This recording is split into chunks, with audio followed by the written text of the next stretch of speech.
we got our hands on Huawei's newest top-tier flagship device, the Mate 30 Pro. First, let's see what's inside the box. First up, we have the phone itself, then a smaller box that has the SIM ejector tool, then we have the supercharger, USB-C cable, and a pair of earphones. For the most part, in the hands, the Mate 30 Pro feels like a slightly thicker P30 Pro. The metal and glass design feels rock solid and is exactly what we would expect from the Mate series. The camera-focused design language on the back comes from the same DNA as last year's Mate 20 Pro, but now looks cooler and more futuristic.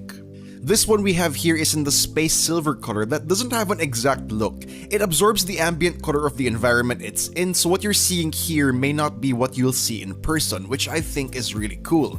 However, it's still really glossy and slippery, and since it's glass, it's a pure fingerprint magnet. Up front, we get a 6.53-inch OLED display with a resolution of 2400 by 1176, which yes, has a thick bar-type notch on top, but in this case, I can actually forgive this, since it's not as tall as an iPhone notch, and since it packs the important 3D depth camera for secure face unlock. For all intents and purposes, display quality is pretty much the same as what you would get on the P30 Pro, but what definitely sets this display apart are the extremely curved edges which Huawei calls the Horizon display. It gives a literal edge-to-edge viewing experience, and granted, it's not the first time we've seen it. Oppo and Vivo were the first to showcase it, but it's still really cool. Not only does this make the phone look really futuristic and pretty much eliminate the side bezels, but this allows for the removal of the physical volume buttons. The power button is still physical, which is on the right side, but the volume buttons are now virtual keys on the side of the screen.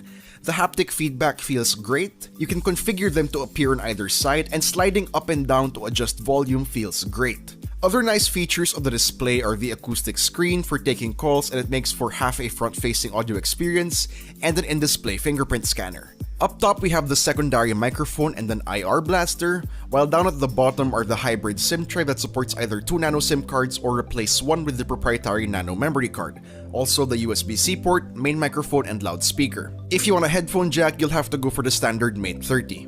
Taking a closer look at the back of the device, we have 3 main cameras, a 40-megapixel main, 40-megapixel ultrawide, and 8-megapixel telephoto. Also, there's a 3D depth sensor. For the front camera, it's a 32-megapixel sensor plus the aforementioned 3D depth camera for face unlock. Do stay tuned for our full review for a complete evaluation of this beast's cameras, but for now, check out these sample shots.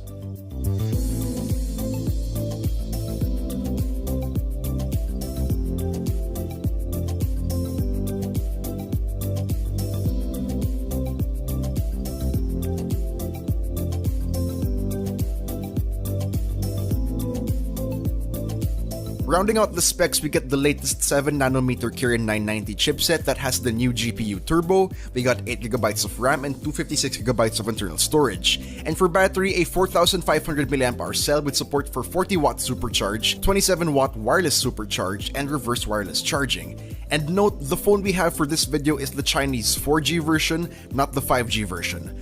We'll definitely get into software more when we release our full review as well as the other aspects. So for now, guys, let us know what you think about the Huawei Mate 30 Pro in the comments down below. And if you enjoyed this video, please do drop a like, subscribe to our YouTube